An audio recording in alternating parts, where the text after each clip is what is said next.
Abibu Ndejoki Kennedy. Sauvé à la dernière minute. J'ai vu le paradis et l'enfer. Introduction. Avant ma conversion. Bonjour à tous au nom de Jésus-Christ. Je m'appelle Abibu Ndejoki Kennedy. Je suis né le 17 décembre 1964 dans une famille de 15 enfants. Mon père s'appelle Abibu Ndejoki Venance et ma mère Mandela Bilao Mbiza Marie. Je suis père de 45 enfants. Et oui, 45 enfants, et ne me demandez pas comment. Je viens témoigner de la grandeur et de la magnificence de mon Dieu, car j'ai beaucoup servi Satan, de 1974 à 2008. J'ai vécu beaucoup de choses et beaucoup d'histoires. Et c'est précisément le 13 juin 2008 que je me suis finalement converti, et que j'ai donné ma vie au Seigneur Jésus-Christ, suite à une expérience qui a changé ma vie pour toujours, et c'est cette expérience que je vais raconter. Maintenant, par la grâce de Dieu.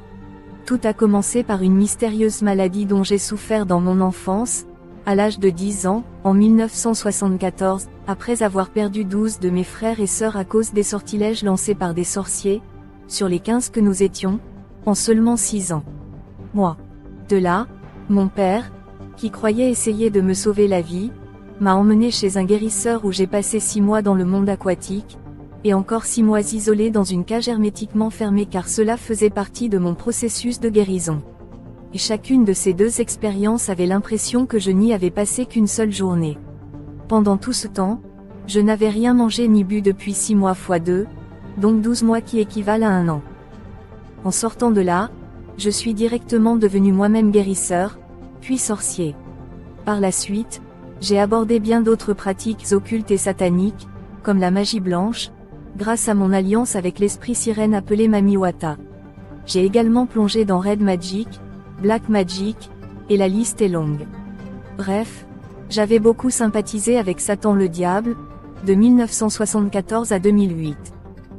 Je rends grâce à mon Dieu car il m'a cherché et m'a rencontré de force, de la même manière qu'il a rencontré Saul de Tarse, sur le chemin de Damas, acte 9 sur 1-9. Bien-aimé, si Dieu t'appelle, n'endurcissez pas votre cœur, car vous risquez d'être durement frappé par Dieu, et pour votre bien, il peut vous faire un nouveau départ pour le servir. N'attendez pas de devenir une épave comme moi, car ensuite j'ai subi 13 opérations chirurgicales, et là, je me sens beaucoup diminué physiquement, simplement parce que j'ai été têtu tout le temps que Dieu m'a appelé. En 2008, au mois de juin, alors que je me préparais pour un voyage où je devais aller renforcer mes forces, de nombreux hommes de Dieu sont venus chez moi, pour m'évangéliser et me parler du salut en Jésus-Christ, mais j'ai endurci mon cœur. En conséquence, alors que cette question commençait à me déranger sérieusement, je suis allé un jour dans le monde des ténèbres pour rencontrer Satan et lui poser quelques questions sur ce mystérieux Jésus-Christ, dont ces gens me parlaient de plus en plus. Quand je suis arrivé, Satan ne voulait même pas me voir. Il me fuyait, parce qu'il sentait en moi une présence qui lui faisait peur, et je ne le comprenais pas. En fait, c'était simplement parce que j'étais de plus en plus en contact avec ces hommes de Dieu qui venaient me prêcher l'évangile. Je lui ai alors dit à distance, malgré moi, que j'étais venu lui soumettre quelques questions. Je lui ai demandé s'il connaissait un certain monsieur du nom de Grace, et il me disait, « Oh oui, Grace, bien sûr, je le connais, celui qui est venu de Kinshasa, il m'a servi une fois pendant pas mal d'années. Longtemps, mais maintenant il s'est enfui de moi et est allé dans l'autre camp. » C'est alors que j'ai repris la parole et j'ai dit à Satan, qu'en effet, cet homme me parle d'un certain Seigneur Jésus, et rien qu'en prononçant le nom de Jésus, je n'avais pas encore fini, quand soudain, un violent et dévorant le feu sortit derrière moi et tomba sur Satan. Cela lui a brûlé tout le visage et tout le corps. Il disparut immédiatement pour réapparaître près d'une demi-heure plus tard, à une distance d'environ 100 mètres de moi, et pendant ce temps tous les lieutenants qui se tenaient autour de son trône s'étaient complètement évanouis. Psaume 29 sur 7. La voix de l'Éternel divise les flammes du feu. Et il m'a alors dit, tout en me menaçant sévèrement, que je ne devrais plus jamais prononcer ce nom, car le jour où je le ferais, il me tuerait. Et à partir de là je me suis dit, alors il y a un nom, juste un nom qui est plus fort que Satan. Mais comment alors? Juste un nom. Mais lui Satan nous a toujours dit que c'est lui qui est Dieu, et qu'il n'y a personne de plus fort que lui. Mais comment le simple fait de prononcer un nom, le nom de Jésus, peut-il le mettre dans un tel tourment? Alors ce type, Satan, nous a toujours menti depuis toutes ces fois. C'est ainsi que j'ai commencé à me dire, avant que Satan ne me tue, je dois le fuir et aller vers cet homme-là, dont le nom est juste plus fort que Satan et fait jaillir des flammes terribles, du feu qui a brûlé Satan. Je me l'ai dit et j'ai commencé à réfléchir aux moyens d'atteindre cet objectif. Le tour décisif, la mort. Mais ensuite, Satan m'a encore profondément séduit et je me suis attaché encore plus à lui. Je me préparais également à faire un voyage à Kindu, la capitale de la province du Maniema, en rez-de-chaussée, pour aller renforcer et multiplier mes pouvoirs, car j'ai remarqué que mes pouvoirs avaient diminué de manière significative, puisque beaucoup de mes sorts sataniques n'étaient plus réussis du tout comme avant. Quand je faisais des invocations dans les toilettes, dans les cimetières, dans les poubelles ou dans les cascades, ces sorts ne tenaient pas du tout. J'ai donc rassemblé tout l'argent nécessaire à ce voyage, et j'ai demandé à l'armée une feuille de route, donc une autorisation de déplacement, car je suis militaire. Du coup, je suis tombé malade, ce qui n'était pas le cas avant, car j'avais dormi la veille en parfaite santé. Le matin, après m'être levé, je suis allé aux toilettes pour me soulager, et juste après, je me suis senti très étourdi. Mon estomac a soudainement commencé à enfler et à tourner, j'ai perdu connaissance et je suis tombé au sol. J'ai été emmené en urgence au centre de santé nommé Saint-Éric, dans la commune de Kabondo, dans la commune de Kisangani, province orientale, rez-de-chaussée. Après consultation, les médecins ont constaté que j'avais une appendicite aiguë qui provoquait la désintégration de mon appendice à l'intérieur de moi, et j'avais aussi une hernie qui était devenue aiguë, ce qui est surprenant car je ne souffrais pas auparavant.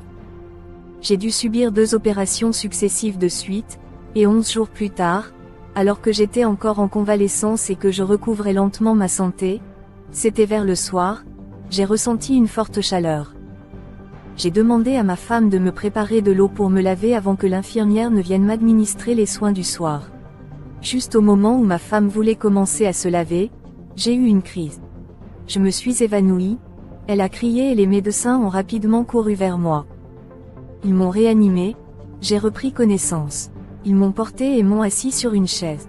Ils ont ensuite voulu me soulever de la chaise pour me mettre sur le lit, avant de me mettre sous perfusion et transfusion. Je les ai suppliés de ne pas le faire, parce que je me sentais de plus en plus faible. Je les ai suppliés de me mettre quand même sous perfusion et transfusion tout en me laissant assis sur la chaise, jusqu'à ce que je reprenne un peu de force, avant de me remettre sur le lit. Mais comme les médecins n'écoutent pas toujours l'opinion de leurs patients, ils m'ont attrapé de force et m'ont allongé sur le lit. C'est alors que j'ai commencé à délire et à voir le monde invisible. Je ne voyais plus, n'entendais ni ne sentais ce qui se passait autour de moi. J'étais coupé et déconnecté du monde physique, et j'ai clairement compris que ma fin était venue.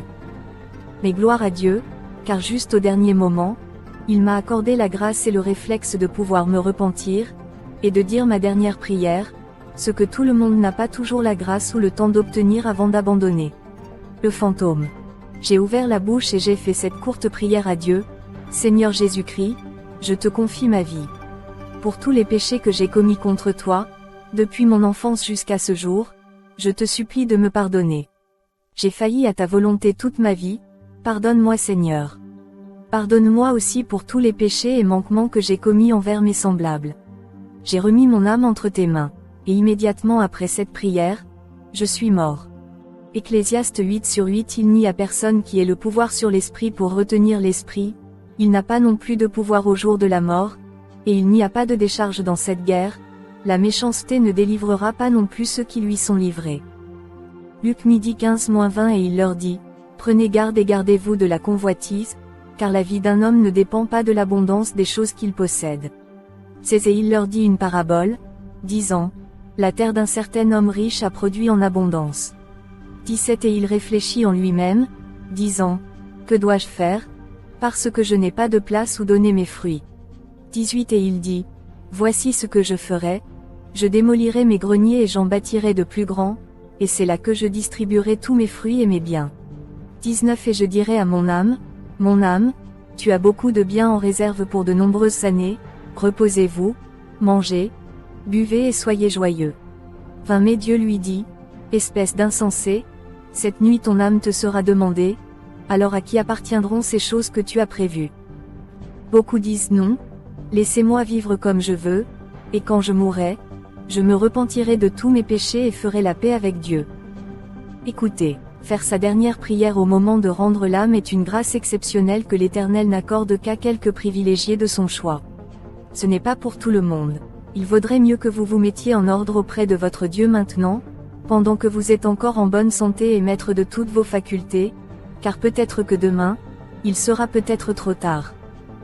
Hébreux 3:7-12. Pourquoi, comme le dit le Saint-Esprit, aujourd'hui, si vous entendez sa voix, 8 N'endurcissez pas votre cœur, comme lors de la provocation, au jour de la tentation dans le désert, 9 Lorsque vos pères m'ont tenté, ils ont éprouvé moi, et j'ai vu mes œuvres pendant 40 ans.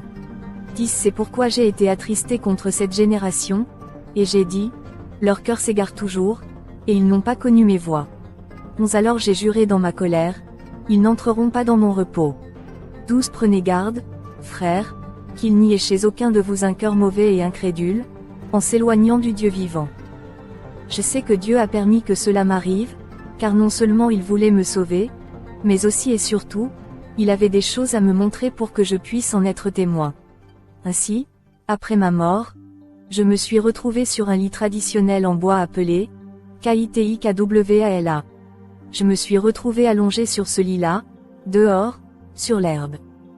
Je voyais encore la transfusion et la perfusion que les médecins m'avaient administrées, et soudain, j'ai vu 2 sorciers venir avec leur sérum, qui était en fait de la matière fécale.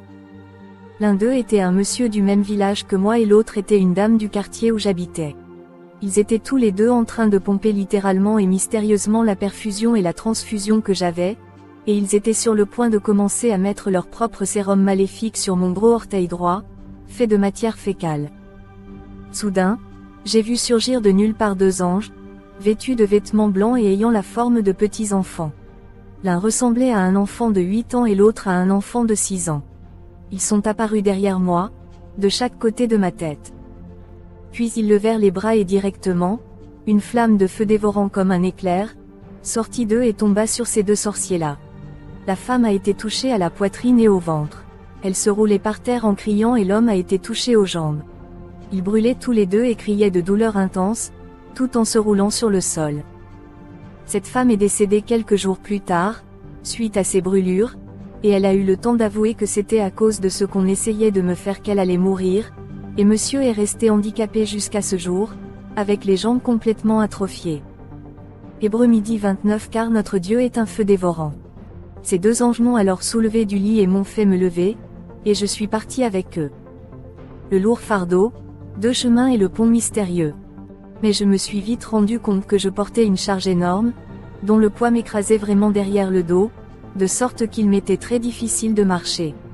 Je ne sais par quel mystère, mais je pouvais clairement me rendre compte que dans ce gros fardeau, il y avait toutes sortes de choses impures, des bouteilles de bière, des déchets de cigarettes, des matières fécales, des animaux impurs et des oiseaux de toutes sortes, dont des hiboux, des tortues, des serpents, des escargots, des crapauds et même du feu. Ce fardeau représentait mes péchés et toutes mes mauvaises œuvres. Nous avons continué notre marche avec les 2 anges jusqu'à atteindre une bifurcation. Et comprenez que pendant cette période j'étais déjà mort et que ma famille pleurait pour moi. À la bifurcation, la route qui partait à gauche avait un aspect très attrayant, elle était très grande, très bien asphaltée, propre et bref, elle avait tout ce qu'il fallait pour vous attirer. Et de loin, sur cette route, j'ai vu Satan m'appeler en agitant la main.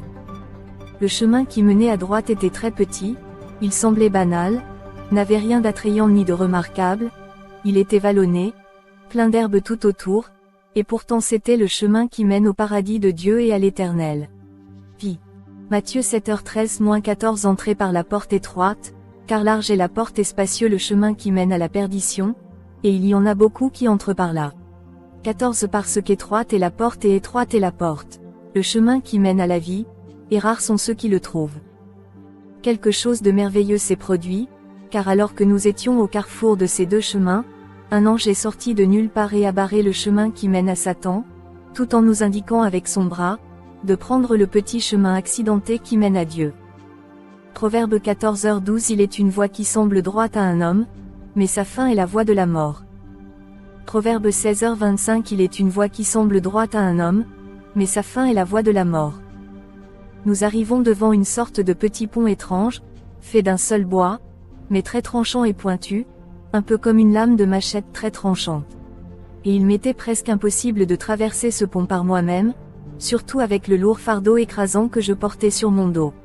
Les deux anges m'ont attrapé, ils m'ont soulevé et nous sommes passés devant la merveilleuse porte du paradis.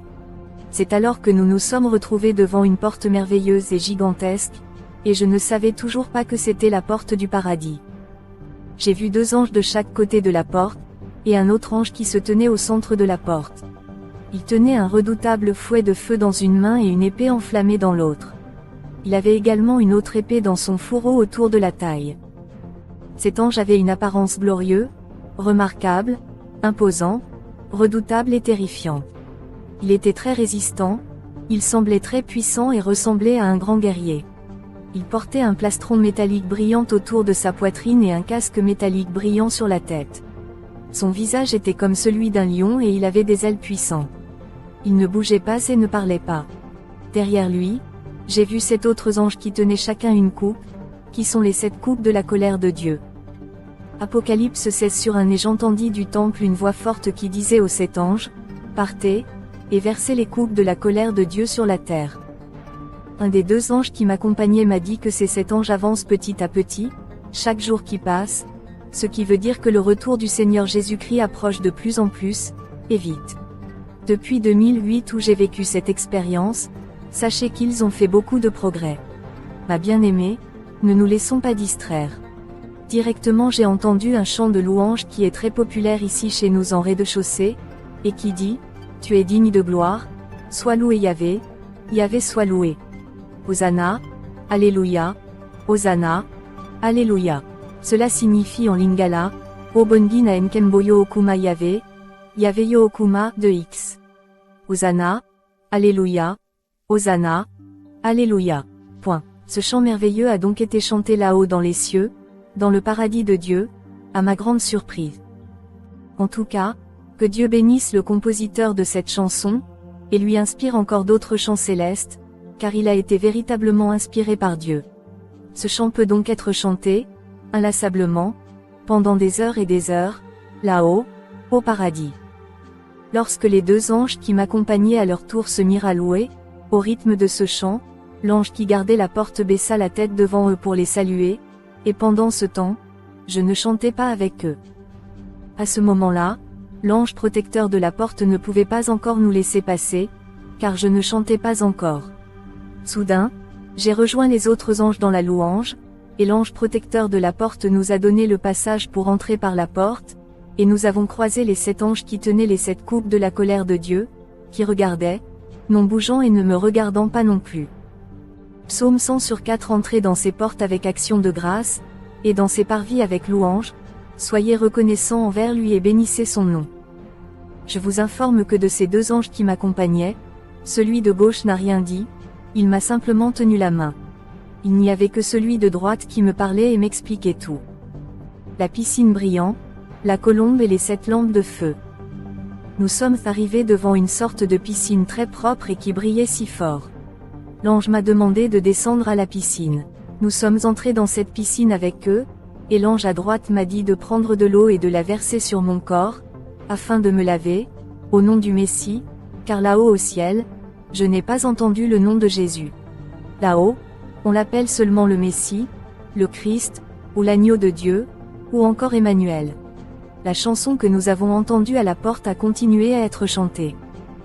Il y avait un spectacle extrêmement merveilleux devant mes yeux, car je voyais des anges ici et là dans les airs, survolant et louant Dieu. J'étais tellement captivé par ce spectacle inhabituel, à tel point que l'eau que j'avais dans les mains a fini par s'écouler de mes mains. Les 2 anges m'ont pris eux-mêmes et m'ont plongé dans cette eau pure, exactement de la même manière qu'on baptise les gens ici sur terre. Je crois que ce baptême m'était nécessaire puisque je venais de me convertir juste avant ma mort et que je n'avais pas eu l'occasion de me faire baptiser ici sur terre, avant d'aller au ciel. En sortant de cette eau, j'ai réalisé que le lourd fardeau de mes péchés que je portais sur mon dos avait soudainement disparu et que j'étais devenue très confortable et très légère. J'ai vu une colombe blanche venir se poser à quelques centimètres au-dessus de ma tête, sans me toucher la tête. Aujourd'hui, j'ai compris que c'était le Saint-Esprit qui était venu sur moi. Matthieu 3h16. Et Jésus, après avoir été baptisé, sortit aussitôt de l'eau, et voyez, les cieux lui furent ouverts, et il vit l'Esprit de Dieu descendre comme une colombe et se poser sur lui. Immédiatement après, j'ai vu aussi 3 boules de feu, en forme de lampes électriques, qui avançaient vers mon cœur, elles sont entrées et ont disparu. Une autre boule de feu s'est dirigée vers ma bouche, y est entrée et a disparu. Après que la colombe se soit envolée, j'ai vu 3 autres boules de feu descendre vers ma tête, y entrer puis disparaître en moi. Ce qui fait un total de 7 boules de feu qui sont entrées en moi. Bien après mon retour sur Terre, en lisant ma Bible, j'ai enfin compris que ces 7 boules de feu étaient en fait un baptême des 7 esprits de Dieu, que j'avais reçu. Apocalypse 4/5. Et du trône sortaient des éclairs, des tonnerres et des voix, et 7 lampes de feu brûlaient devant le trône, qui sont les 7 esprits de Dieu. Apocalypse 5/6. Et je regardais, et voici, au milieu du trône et des 4 bêtes, et au milieu des anciens, se tenait un agneau comme s'il avait été immolé, ayant 7 cornes et 7 yeux, qui sont les 7 esprits de Dieu envoyés sur toute la terre.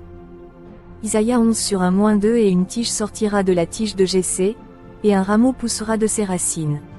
2. Et l'esprit de l'Éternel reposera sur lui, l'esprit de sagesse et d'intelligence, le esprit de conseil et de force, esprit de connaissance et de crainte de l'Éternel. 2 catégories de pasteurs sans abri. Nous avons quitté cet endroit et avons continué notre marche avec les 2 anges, jusqu'à arriver à un endroit où j'ai vu 3 anges debout, chacun tenant un grand livre en forme de rouleau. Ces 3 anges ont cité les noms des personnes qui étaient là. Mon attention s'est particulièrement portée sur 2 groupes de personnes vêtues de chemises à col pastoral. Le premier groupe était heureux et joyeux, tandis que le deuxième groupe était composé de personnes qui pleuraient et se lamentaient tout en étant nues en dessous, mais avec les colliers pastoraux par-dessus. J'ai demandé à l'ange à ma droite, qui sont ces 2 groupes de personnes. Il a répondu que ceux qui pleuraient étaient des pasteurs qui se sont mal comportés lorsqu'ils étaient sur terre. Ils ne servaient pas Dieu en vérité, et là, ils étaient sur le point d'être envoyés en enfer. Lorsqu'ils étaient sur terre, ils prenaient les femmes de leurs collaborateurs et des autres fidèles de leurs églises. Ils recherchaient leur propre gloire, ils servaient Dieu pour leur propre ventre, ils volaient de l'argent à Dieu, à l'Église, et ils travaillaient même avec des puissances occultes et sataniques. Ils utilisaient les étoiles des gens qui venaient vers eux, pour leurs sinistres desseins. Et maintenant, leur nom n'était pas dans le livre de vie de l'agneau de Dieu. L'autre groupe de personnes portant des coiffes pastorales qui se sont réjouis sont aussi des pasteurs, mais il leur manque une maison ici au ciel parce que pendant qu'ils étaient sur terre, pendant leur ministère, ils n'ont pas fourni suffisamment de matériaux nécessaires pour construire leur maison ici au ciel. En d'autres termes, leur service ne suffisait pas devant Dieu pour qu'ils aient une maison au ciel. Bien-aimés, il y a de nombreuses demeures au ciel auprès du Père, mais tout le monde n'aura pas une maison au ciel. Jean 14/1-2. Que votre cœur ne soit pas troublé, vous croyez en Dieu, croyez aussi en moi. 2. Il y a plusieurs demeures dans la maison de mon Père, s'il n'en était pas ainsi, je vous l'aurais dit. Je vais préparer un emplacement pour vous. Pour avoir droit à une belle et somptueuse demeure au ciel, il faut investir dans la conquête de nombreuses femmes pour Dieu, en prenant soin de les établir dans l'Église, et aussi en servant Dieu d'une manière acceptable, obéissante et sacrificielle ici sur terre. Jean 15h16. Vous ne m'avez pas choisi, mais je vous ai choisi et je vous ai ordonné pour que vous alliez et que vous portiez du fruit, et que votre fruit demeure, afin que tout ce que vous demanderez au Père en mon nom, il le puisse. Donne-le-toi. Surtout n'oubliez jamais d'être toujours en règle avec vos dîmes et vos offrandes devant Dieu. Et en faisant cela, vous fournissez aux anges les matériaux nécessaires pour construire votre précieuse maison là-haut dans les cieux. Un étrange lieu de tour. Après avoir quitté ce lieu, nous avons progressé, et je suis allé trouver une multitude d'hommes et de femmes exposés sur un immense béton en forme de gigantesque dalle circulaire, que l'on peut aussi comparer à une plaque chauffante géante. Cette immense dalle semblait sans fin et s'étendait à perte de vue, tant elle était grande. Tout autour, il n'y avait rien, aucun arbre, Absolument rien, et l'endroit semblait complètement désert. Cette grosse pierre surchauffait bien plus qu'un four, et les hommes et les femmes placés dessus brûlaient complètement et souffraient atrocement. Il y avait de l'eau qui sortait de leur corps, un peu comme de la viande qu'on grillerait au barbecue. Ils rôtissaient littéralement sur cette grande dalle surchauffée et dégageaient une odeur infestante, pestilentielle, nauséabonde et vraiment insupportable, ainsi que beaucoup de fumée. C'était un spectacle tellement dégoûtant, horrible et choquant.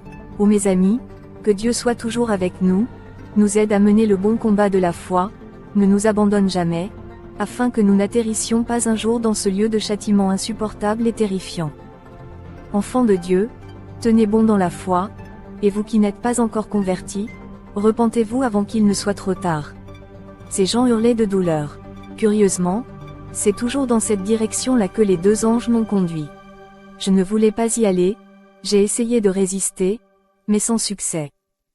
Ils m'ont attrapé de force et ils se sont approchés avec moi de cet endroit terrifiant. J'ai commencé à trembler de terreur. J'ai regardé les deux anges autour de moi, ils n'ont pas dit un seul mot. C'est à ce moment-là que j'ai cru que j'étais cuit, j'avais fini. Juste devant nous, juste à côté de cette dalle se tenait un ange à l'apparence redoutable. Son visage ressemblait aussi à celui d'un lion, il tenait un fouet de feu à la main, il portait une ceinture de feu et avait ses deux épées autour de sa taille. Il avait des ailes, il était très grand, il portait un plastron doré sur la poitrine et je pouvais bien remarquer qu'il était aussi extrêmement musclé et costaud, en tout cas plus que cet ange à la porte du ciel. Il semblait avoir tellement d'autorité et de domination, et rien qu'en le voyant, toutes mes forces m'ont quitté et j'ai eu envie de m'évanouir. Je me suis dit, c'est fini pour moi. Je suis un soldat d'élite qui a participé à plusieurs batailles. Je suis un gars dur, et je suis du genre à ne pas paniquer facilement, mais là, j'étais juste paralysé et terrifié. Soudain, par la grâce de Dieu, un ange est apparu. Lorsque nous arrivâmes à près de 20 mètres de cet endroit, l'ange qui venait d'apparaître tenait dans ses mains une sorte de tableau. Il l'a brandi et j'ai pu lire qu'il était écrit dessus, « Tu es pardonné ». Et l'ange en question nous a donné une autre voix, et c'est là que j'ai pu soupirer de soulagement. Franchement, le pardon a été très apprécié car il faisait très chaud là-bas. Je m'en étais magnifiquement échappé. J'ai demandé à l'ange, quel est cet endroit terrifiant? Il m'a dit que ce lieu de punition est réservé aux femmes qui ont avorté, qu'elles soient mariées ou non.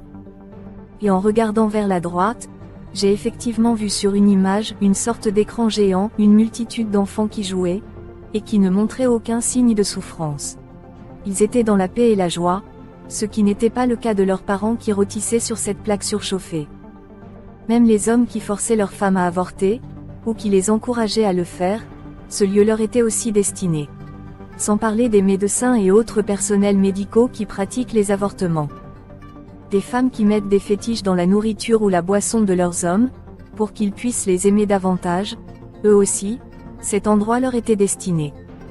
Les femmes ou les hommes qui empoisonnent ou assassinent leurs conjoints, afin de rester avec tous leurs biens et richesses, pour eux-mêmes, eh bien, cet endroit leur est aussi destiné. Des personnes qui se sont suicidées s'y sont également retrouvées. Au cœur de l'enfer. Nous avons quitté cet endroit et sommes arrivés dans un autre lieu de torture, encore pire que le premier. Nous sommes arrivés à environ 200 mètres de cet endroit horrible et bizarre. Je sentais déjà une chaleur suffocante et insupportable. Il n'existe aucun feu sur Terre capable de produire une chaleur aussi intense.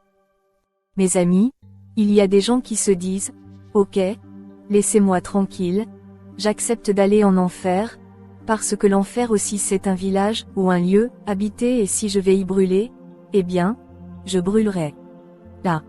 Oh, mon ami, tu n'as aucune idée de ce qu'est cet endroit que nous appelons l'enfer.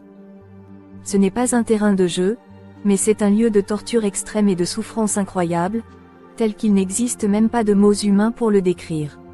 Alors repentez-vous aujourd'hui, et revenez à Dieu, pendant qu'il est encore temps, pour ne pas finir un jour, là.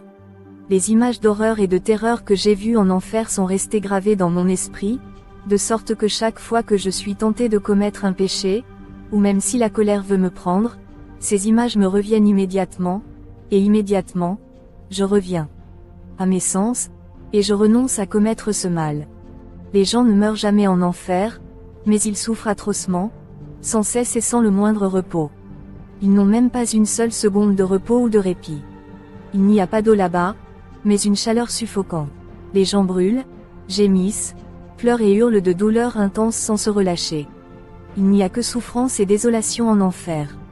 C'est dans cette même direction, d'où venait cette grande et intense chaleur, c'est là que me conduisaient mes deux anges, et le fait que j'étais encore en vie m'a surpris car personne ne pouvait supporter cette chaleur-là.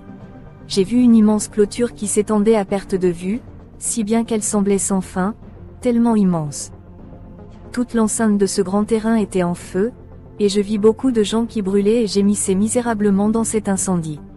Et au centre de cette grande enceinte, c'est là qu'il y avait la plus grande concentration de feu et de tourments, et ceux qui étaient là semblaient souffrir plus que tous les autres, malgré le fait qu'ils souffraient tous atrocement. Ils pleuraient tous, mais aucun d'eux ne mourrait. Parmi les personnes que j'ai vues en enfer se trouvait la personne qui a assassiné mon père. Il était là, en train de frire dans les flammes de l'enfer. L'ange m'a demandé, « Connaissez-vous cet individu ?» J'ai répondu, « Oui, c'était le meurtrier de mon père. » Et j'entendis d'en haut une voix qui me disait, « Tu n'as pas le droit de te venger de toi-même, ni de rendre mal pour mal, tant que Yahvé, ton Rédempteur, est vivant. » Puis un autre ange est apparu pour nous montrer le reste du chemin, nous sommes donc sortis de l'enfer, et c'est alors que j'ai demandé à l'ange qui était à ma droite, quel est ce lieu de souffrance si terrible, où des milliards d'êtres humains brûlent et souffrent constamment sans repos, sans eau, sans mourir. Il a répondu que cet endroit-là est bien, l'enfer, dont vous avez toujours entendu parler. C'est un lieu bien réel, qui existe. Il m'a ensuite parlé des différentes catégories de personnes qui finissent en enfer. Toutes sortes de meurtriers et tous ceux qui versent le sang des innocents d'une manière ou d'une autre. 2. Les personnes divorcées qui se sont ensuite remariées, hommes ou femmes, alors que leur ancien conjoint était encore en vie. 3. Ceux qui détestent les autres et gardent de la rancune dans leur cœur, ainsi que ceux qui refusent de pardonner à leur prochain. 4. Ivrognes, fumeurs et autres toxicomanes. Tous les péchés que les gens commettent sur terre, s'ils se retrouvent un jour en enfer, ils continueront à les commettre encore et encore, sous la forme d'une simulation. Mais cette fois, ce ne sera pas uniquement du plaisir pour eux, mais d'atroces souffrances. Par exemple, en enfer, tous les ivrognes sont obligés de continuer à boire sans cesse, mais à l'intérieur de leur verre, c'est au contraire un liquide de feu dévastateur, qui dévaste avec voracité tous leurs organes, mais ils sont malgré eux obligés d'en boire constamment. 5. Tous les éhontés et abominables, ici, au sens de pervers sexuels, sans distinction, je cite les fornicateurs, les adultères, les homosexuels, les lesbiennes, les transsexuels, les travestis, les bisexuels, les pédophiles, les prostituées, les pornographes, les zoophiles, les violeurs et tous autres pervers. Là-bas, en enfer, leurs organes génitaux sont transpercés sans cesse par des démons crapuleux et impitoyables, remplis de haine, à l'aide de longues lances très tranchantes, où leurs organes génitaux sont implacablement pénétrés et déchiquetés à tout moment, par de gros et les serpents pleins d'écailles partout, dans le forme d'hameçons très pointus. 6. Tous les satanistes, sorciers, occultistes, magiciens, féticheurs, spiritualistes, devins, enchanteurs, marabouts et autres. Cette catégorie de personnes fait partie de celles qui se trouvent réellement au centre de l'enfer, là où se trouve la plus forte concentration de tourments. 7. Les idolâtres et tous ceux qui adorent les statues et images, taillées ou non, de toutes sortes. 8. Ceux qui pratiquent et suscitent la haine, les animosités, les disputes, les querelles, les conflits, les divisions entre frères, etc. 9. Les menteurs, les voleurs et tous les escrocs, les insulteurs, les calomniateurs et tous les médisants. 10. Empoisonneurs. Si jamais vous avez commis de telles choses, implorez le pardon de Dieu et courez vite vers les hommes de Dieu pour prier pour vous avant qu'il ne soit trop tard, car l'Éternel viendra comme un voleur, comme le dit la Bible dans 2 Pierre 3/9. Il ne tarde pas à accomplir sa promesse, comme certains le croient, mais il est patient envers nous, ne visant pas à ce qu'aucun périsse, mais à ce que tous parviennent à la repentance. 10. Mais le jour du Seigneur viendra comme un voleur dans la nuit, où les cieux passeront avec un bruit précipité, et les éléments fondront avec une chaleur fervente. Et la terre et ses ouvrages seront brûlés.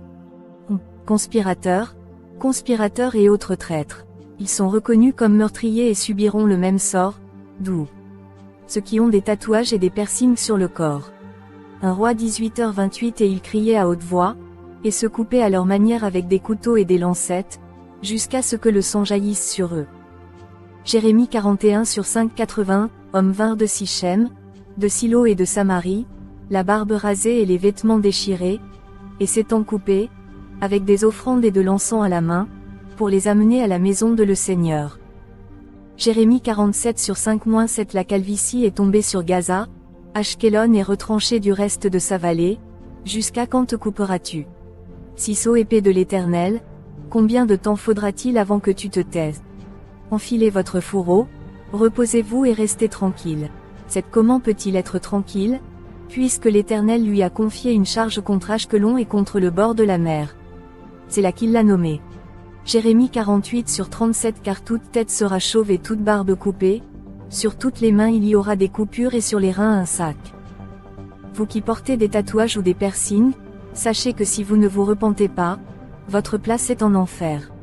Courez vite vers les hommes de Dieu, priez pour vous, car lorsque je pratiquais encore la magie, on pouvait détecter sur un écran toute personne tatouée ou percée quelque part dans le monde, et directement, 1500 démons étaient assignés à venir rester dans ce tatouage ou ce piercing. Alors, sachez que chaque tatouage ou piercing sur le corps fait appel à au moins 1500 démons, et il suffit que telle personne en salue une autre, et si la personne saluée n'est pas sauvée en Christ, eh bien, c'est fait. Il ou elle est directement infectée, donc certains démons lui seront transférés, tout comme dans le cas d'un virus, simplement par un salut de la main. Via le tatouage et le piercing, il y a un pacte de sang qui s'établit entre Satan et la personne tatouée ou percée, et quel que soit le caractère inoffensif de ce tatouage ou de ce piercing. Tous les tatouages et piercings sont mauvais, alors ne vous faites pas de tatouage ou de piercing. Il n'y a rien dans ce monde de plus fort que Satan redoute le plus, à l'exception du nom de Jésus-Christ. Et ce pourquoi le diable se bat, c'est s'approprier l'âme de quelqu'un, l'emprisonner et le contrôler, de sorte que cette personne lutte désespérément sans jamais réussir dans la vie.